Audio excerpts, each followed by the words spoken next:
아, 아주머니, 내일은 아무 실수도 하지 않은 새날이라고 생각하니 즐겁지 않으세요? 내가 말해두겠는데 말이다. 틀림없이 넌 내일도 실수를 저지를걸? 너처럼 실수를 자주 하는 아이는 처음 본다. 네, 알고 있어요.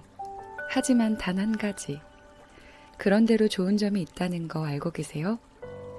전 똑같은 실수는 두 번 다시 되풀이하지 않거든요. 저런. 잇따라 새로운 실수를 하니까 마찬가지지 뭐. 어머, 아주머니, 정말 모르세요? 한 사람이 저지르는 실수에는 틀림없이 한계가 있을 거예요. 아, 그렇게 생각하면 마음이 놓여요.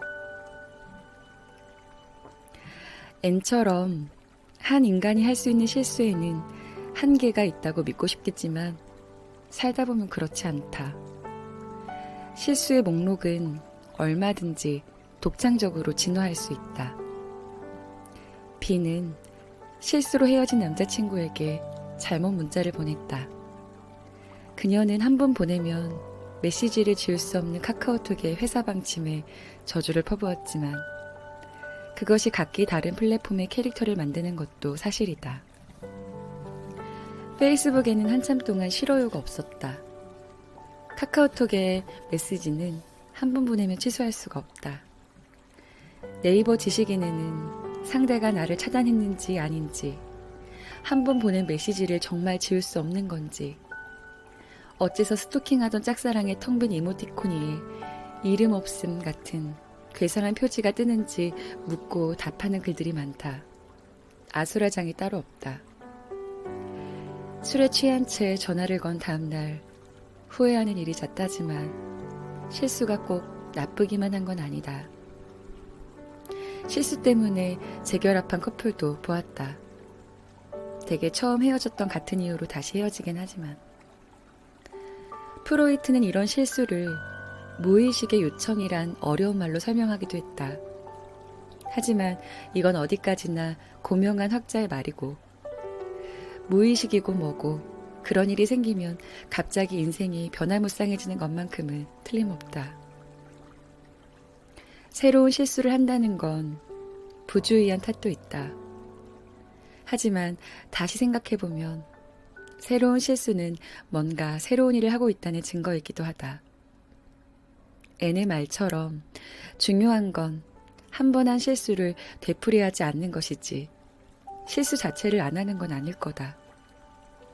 하지만 아무리 노력해도 잘 바뀌지 않는 것이 있다.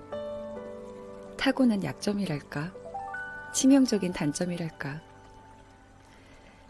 내 경우 애를 써도 자꾸 엉뚱한 사람에게 문자를 보낸다. 요즘 같은 스마트폰 시대엔 잘못 터치해서 이상한 걸 누르거나 지우는 경우도 많다. 작가인데도 메시지를 보낼 때 자주 오타가 난다. 뭐든 급하게 빨리 쓰는 습관 때문에 더 그렇다. 기념비적인 내 실수의 목록에는 공항에서 항공권을 잃어버린 일도 있는데 그보다 더 황당한 건 화장실에 갔다가 돌아오던 길에 나를 배웅하러 나온 H가 내 항공권을 주었다는 거다.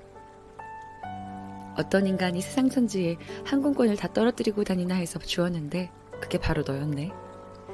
사실 내가 훨씬 더 놀랐다. 왜냐하면 그때까지 나는 내가 항공권을 잃어버렸다는 것조차 모르고 있었던 것이다.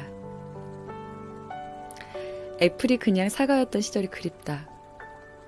삐삐를 치고 주머니 가득 동전을 넣어 공중전화를 걸던 시절이 그리울 때도 있다. 그렇다면 내 실수의 목록도 줄어들었을 텐데. 노력해도 안 되는 건 잘 안 되는 거다. 중요한 건 실수를 자기 몫으로 감당해내는 것이다. 어쩌면 그 사람만 하는 특이한 실수가 그 사람의 캐릭터가 되기도 하니까. 못하는 걸 잘하려고 자책하며 노력하는 일보다 잘하는 걸 조금 더 잘할 수 있게 정성을 쏟는 일이 어쩌면 삶을 더 윤택하게 만드는 일인지도 모른다.